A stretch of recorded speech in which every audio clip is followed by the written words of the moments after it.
That's what I want. That's what I want. That's what I want. If there's one thing I've learned in my business career is never underestimate a woman. I'd like to introduce a spirited and dynamic woman who came from abject poverty and became an American success. I was born in a little city called Butterworth in Malaysia. I grew up in a dirt shack with no tap water, no electricity, and very little food. When I was 2 years old, my dad abandoned my mom with 9 children in a little village, destitute. Growing up in poverty, all I ever felt was pain. My mom's pain, pain of poverty and pain of hunger. When I was 12 years old, I became a very sensitive and compassionate kid. I could not tolerate watching my mom suffer. I had a vision, so I made a promise to her that I was going to grow up to become a millionaire so I could buy her everything she ever wanted and needed. But more importantly, I wanted to give her the financial security she was craving for. And with that promise, when I turned 19, I grew up very quickly. I got my first job, working for an Australian company, selling magazine subscriptions, door to door, office to office. And my boss told me that if I sell a lot, I would have earned the right to travel all over the world. I was in Malaysia, in Kuala Lumpur, Malaysia, but because I did so well, my boss started sending me to Hong Kong, Taiwan, Philippines, Borneo, Brunei, Thailand, and all over Southeast Asia to sell. So it was an opportunity for me to learn. I was able to hobnob with the rich, the famous, and the powerful, and I learned the keys to success from them. Naturally, I worked very hard. I cleaned house in every sales contest in Southeast Asia, and I became a top producer within my first year.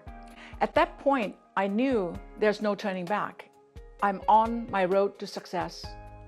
After I got to that stage, I decided I'm going to focus on making money. I started a real estate company in Borneo. I became very successful at a very short period of time. I made a lot of money. I was making $80,000 a month, but I wasn't happy living in Asia. I always wanted to move to America. So I quit everything and I moved to America and my new life at age 26. You see, I'm a positive person. I find opportunities everywhere. But I must say that America is my favorite country. It is a land of opportunity filled with gold, so to speak, and all you have to do is bend down and pick it up. You know, my goals were very simple all my life. Since age 12, my goal was single-minded and very specific. All I wanted to become was a millionaire so I can support my entire family. I bought homes and cars for everybody in my family, put all my nephew and nieces through college because I understand education is very important for them to get out of poverty. And after I've taken care of my entire family, I also took care of my own retirement goals. As soon as I achieved that, I realized it was time to retire, and I retired at age 48. To me, success is defined as someone who is successful financially, emotionally, and spiritually. Money buys me a lot of freedom, and also it gives me an opportunity to help poor people. Without money, you can't do that. So money to me is very important. After I retired, I started speaking at Cal State Fullerton. Long story short, a young man stood up in the class and asked me to adopt him. And I adopted him into my heart, and I helped him financially, put him through college, and he graduated with honors. After the 2 years was over, I decided to author my life story into a memoir so I can use that book to inspire the world. It's called Elephant. Elephant is actually a book about my life journey, my struggles, and my success.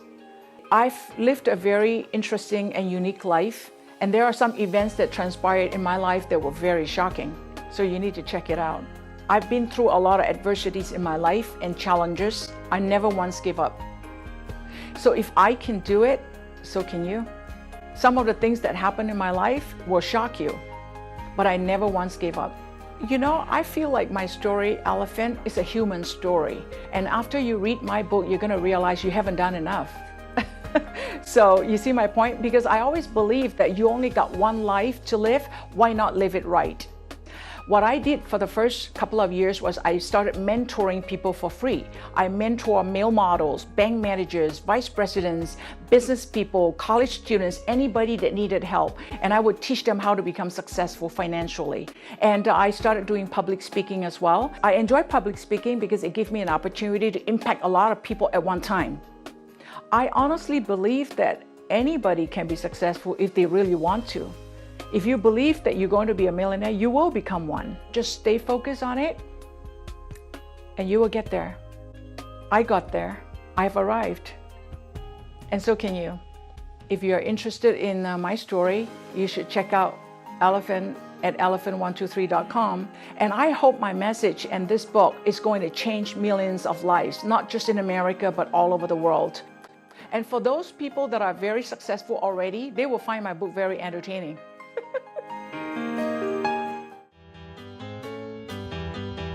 Steve Nelson, executive producer of American Success, and I made $1 million by the time I was 26 years old. I made millions more in publishing, manufacturing, and real estate. I have no formal education. Do you want a better life for you and your family? Then let's get started. Yeah, I grew up with my parents on the south side of Chicago. I used to mow lawns in the summer and shovel snow in the winter to make extra money, and went to Catholic school there. And unfortunately, I didn't finish high school. I was a high school dropout, but I did go to continuation school and finally get my high school diploma. The best job I could ever get working for someone else was a janitor. On paper, I didn't look very good, but in real life, I had the I had good business sense, and I had the driving passion to want to make money. So I went from being a bricklayer to a south side of Chicago street hustler, where I will buy a pink fur coat if I feel that I can make money on it. I bought and sold cars, I bought and sold motorcycles, I fixed lawnmowers, anything it takes to make a buck, I did it. And in 1967, I made $15,000, which is a very good amount at that point. I always wanted to take and get a down payment and maybe buy like a 4 or 6 flat apartment building and use that for income property and continue to climb the ladder. Oh yeah, back in the early 70s, there was a big craze going on in the United States where everyone was building a custom motorcycle. There was a company out in California called AEE Choppers, and my father suggested to me, why don't you go out and take a week off and fly out to California and visit your aunt? So I took a plane out to California and visited my aunt in Thousand Oaks, and while I was out there, I went to AEE Choppers and bought a catalog, and I was just awe-inspired at the facilities and how busy the company was, just booming with business. And I was also inspired by this fellow that ran the company, this fellow Tom McMullen. He was a young millionaire, he had his own private plane, and I said to myself, this is where I want to be. So he was an inspiration to me, and I went back to Chicago and I went to visit one of my friends, and I was telling him about AEE Choppers and how I was so excited about maybe starting a business in that respect, building custom motorcycle parts. And while I was there, my friend Jim Hooker, who was a very good welder and fabricator, had this custom front end just sitting there. And I asked him, do you mind if I take some measurements off it? I want to build some of those. And he told me, he goes, oh yeah, go right ahead. I took drafting in high school, and I sat down and I took some measurements off it. I went home immediately. I told my father, I'm going to build some front ends for motorcycles. And I sold my car and my motorcycle, got the capital up. And I immediately sat down and drew the blueprints. I took them to a machine shop. I started making the pieces, and 3 months later, I had finally achieved my goal, and I made 20 front ends. They were all just sitting there, gleaming chrome. So I went and ran an ad in the Chicago Sun-Times, and my father was going away for that weekend to his summer home on Friday night, and he left.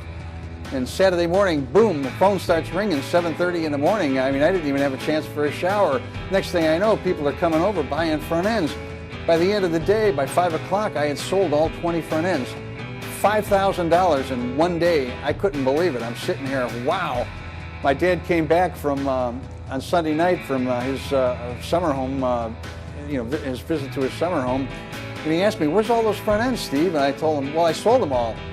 And he goes, "You did?" He goes, "Wow." He goes, "You're really onto something. You need to run an ad in a national magazine." So I did. I put my first ad together and I sold 300 front ends within 3 months' time. The orders were coming in so fast I couldn't fill them. My dad quit his job and came to work for me. So $90,000 in 3 months' time in sales, it was just phenomenal. My family was just astounded. And this really gave me a springboard and a lot of enthusiasm. I mean, I was on fire. I finally found a chance to make money legitimately and elevate myself in life. So I continued to manufacture front ends. I continued to carry other products from other people in California, and I became the main warehouse for distribution for motorcycle parts in the Chicagoland area. The next year I sold 1,000 front ends, $300,000 in sales, and it just kept escalating from there. The business kept growing, and within 3 years I was a millionaire at 26 years old. So all I can say is when I was 28 years old, when you're driving a Rolls Royce when you're 28 years old, you know you've made it. Top of the world, Ma. Anyway, I was eating in the finest restaurants in Chicago. I had dignity and respect. The bank president used to come out and shake my hand. Here I am. I'm just living life to the fullest. So I decided, well, you know, what can I do now for an encore? I've made a success out of myself. I don't want to stop here. And I was always good with photography, and I wanted to, I looked back at this fellow Tom McMullen who owned Street Chopper magazine, and I thought, well, perhaps I should start a magazine and I can use that to promote my business. So I came to California in 1976, started Supercycle magazine, and then 4.5 years later, tragedy struck. My editor, Larry Comferman, got killed by a drunk driver, and it thrust the whole magazine into my lap. So I worked for 6 years straight on that magazine, maybe taking a day off here or there, but I would work 6 days a week, and on Sunday I would go out riding on my motorcycle, taking more pictures, trying to make my magazine better. And then, by a chance meeting, I met this fella who had a studio up in Hollywood, and I offered to buy some studio time off him to do a shooting up there with motorcycles. And it just so happens that it was the same studio they were shooting the Playboy centerfolds at. Well, I didn't realize it at the time, but within 2 issues, all of a sudden I'm getting Playboy quality in my magazine. Lighting, makeup, photography, models. It took my magazine from being a second-grade B book to all of a sudden I'm thrust into the forefront with all the other big magazines. So, I mean, naturally the circulation started climbing, things started looking good, and I had the circulation up around 225,000, and then finally Larry Flint from Hustler magazine approached me about buying me out, and I made a deal with him and sold the magazine. Well, everyone wants to live well. Everyone wants to have a nice home, drive a nice car, have financial security, and have a good life for their family and their children. You know, this is what we're here for. We want to enhance our lives, and then also talk about trickle-down economics. By you being successful and spending money and buying cars and goods and services, you help other people out in this country, and that's helping our fellow Americans. I want everyone to be successful in this country, no matter who you are. This is the United States of America. I don't care if you live in the worst ghetto in the country, you can be a success in America. Everyone has talent. Everyone needs to focus on their talent and capitalize off their talent. What I want to do is I want to educate, inspire, and possibly motivate people in this country to get the economy going. If we all pull together in the same direction and help each other, there's no end to what we can do in this country. The American people are a tough people. We are resilient people. We may be down, but we never fall. And I can say that America is always going to be on top. The only person that's stopping you from success is yourself. All you have to do is put it in your mind that you want to be successful and have the driving passion to succeed the same way I did, and you will end up in the winner's circle. Guaranteed.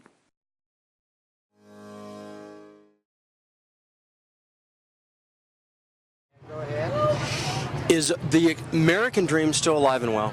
It is alive and well. I think some people it hurt, but sometimes it's still working. And why is that? I think it just varies as far as where our stability is at within our own employment, our own lives, and that's why it's hard to judge. For us, we say yes, it's alive and well for us, but there's definitely others that are struggling. We see it in the economy, we see it as unemployment. What does American success mean to you? It means not having to do things I don't want to do. That's it. And is the American dream still alive? Sure, why not? Absolutely. Most definitely. And has the economy hurt or helped your business or profession? I started my business when the economy was bad, so I don't have much perspective to add to that. I apologize. Good? It's for a new show called American Success. Hold on, buddy. Okay, ready? Stand by, not yet. Ready? And anytime, Matt. What does American success mean to you? It means perseverance, and it means getting what you want in life. And how's the economy hurt or helped your profession? Well, it's actually helped mine because it's helped me to strive to get what I want out of my business, and I've tried to make the most out of every single day, and that's just the way that you have to be in this American economy at the moment. Is the American dream still alive? It will always be alive, sir. Why? It's just the American spirit. Yeah, what do you think about American success? How do you define American success? Is it always about money? I think it is always about money. It sounds kind of bad, but it's true. Why do you think that is? I don't know, money, everything revolves around money. Yeah. So tell me, what defines American success? For me, happiness. Got to be happy. It's no use having all this money if you're miserable. Do you think, so money doesn't always define success? No, it just brings more problems sometimes, or sometimes a little, but no, got to be happy, man. Has this economy helped or hurt you personally or professionally? It's made me appreciate what I have. Why is that? Because I'm not so bad off. You think you're worse off because you don't have maybe the nicer car, the newer car, but it makes you look at yourself and say, hey, God.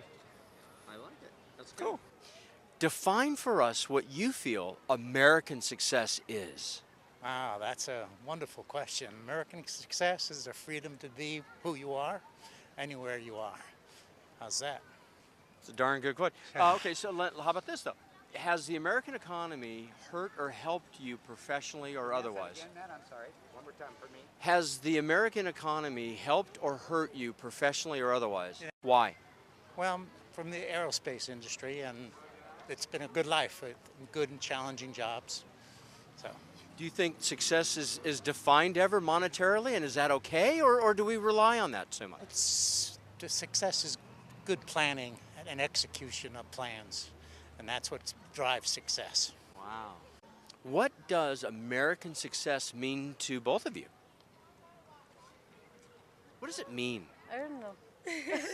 She's new here. This is her first time in the U.S. Actually, the technology, it means a lot. Yeah. Technology, yeah, I agree with her. Technology is American success. Everything in America is technology. If there's no technology. America has a good university. They provide a good education too. Do you think we in America rely too much on success meaning money? The money matters. Doesn't mean anything to me, actually. For me, it's not about money. What is it about? Good education, good technologies, good normal lifestyle. Right. Yeah. Great, that's wonderful. Define for us what American success means to you. American success? Well, American success is what everybody strives for. This is what they come to this country for. We have a great influx of immigrants coming to this country. They come here for a better life. This is what American success is about. It's freedom. It's freedom of speech. The American dream, you work hard, you'll be able to be successful. Is American dream still alive? Oh, absolutely. Why? A lot of people think that it's not alive, but it really is alive. I mean, you look at all the successes every day. For every one failure, there's many, many, many successes. If you work hard, you get an education, you'll be successful and you'll make money and you'll have the American dream. Do you think that too much emphasis on money is applied to the term success? No, I mean, different people are motivated by different things. Some people are motivated by money. Some are motivated by success in pride in what they do. So it's not always about money. It's about how you personally feel, your personal responsibilities to yourself. And how has the economy helped or hindered you personally during this period of time?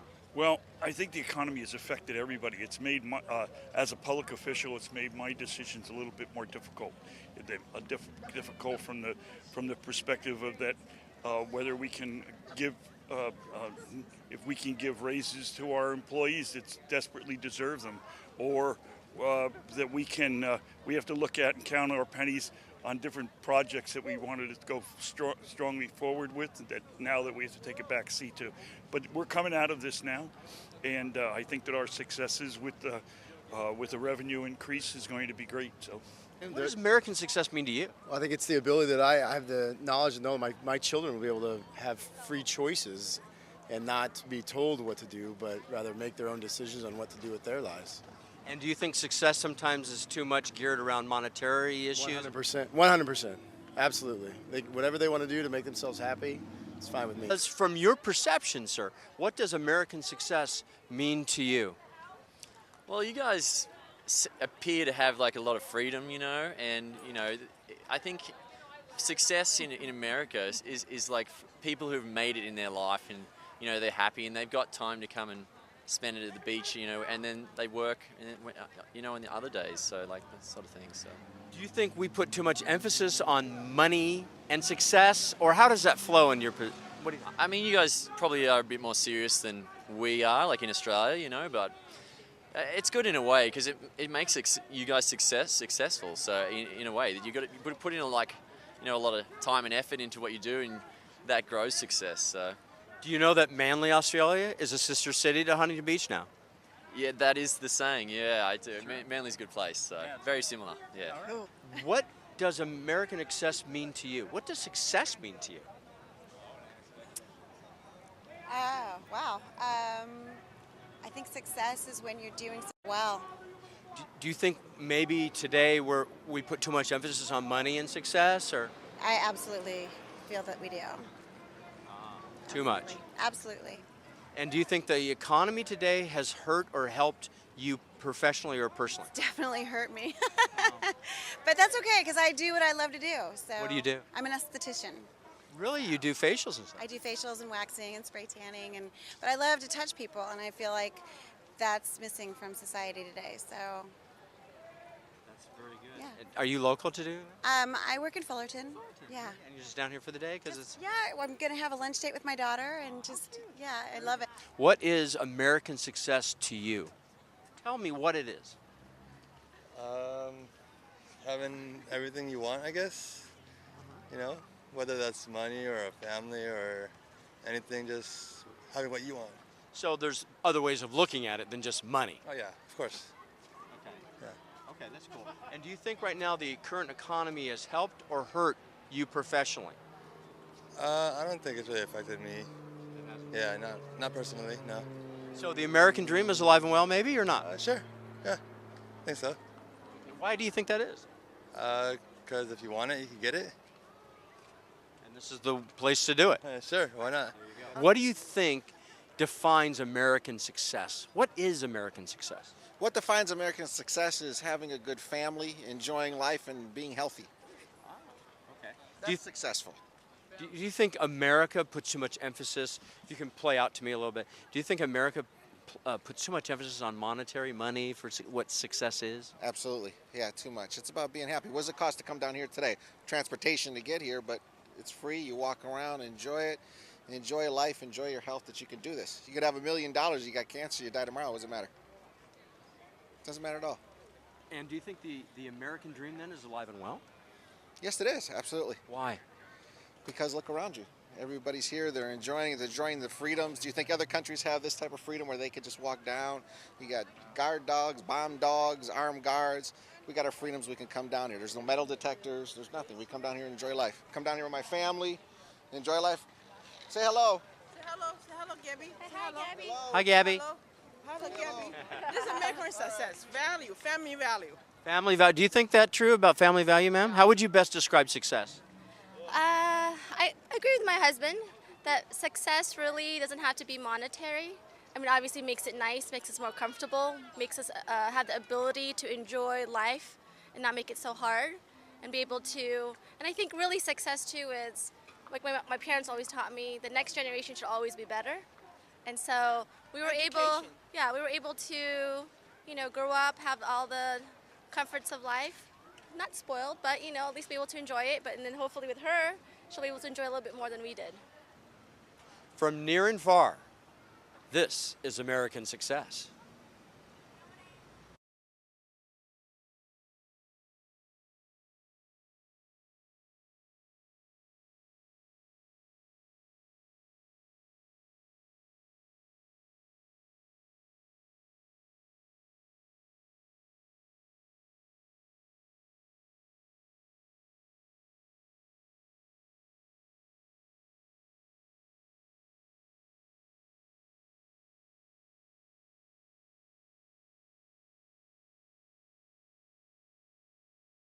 Estimate a woman. I'd like to introduce a powerful and dynamic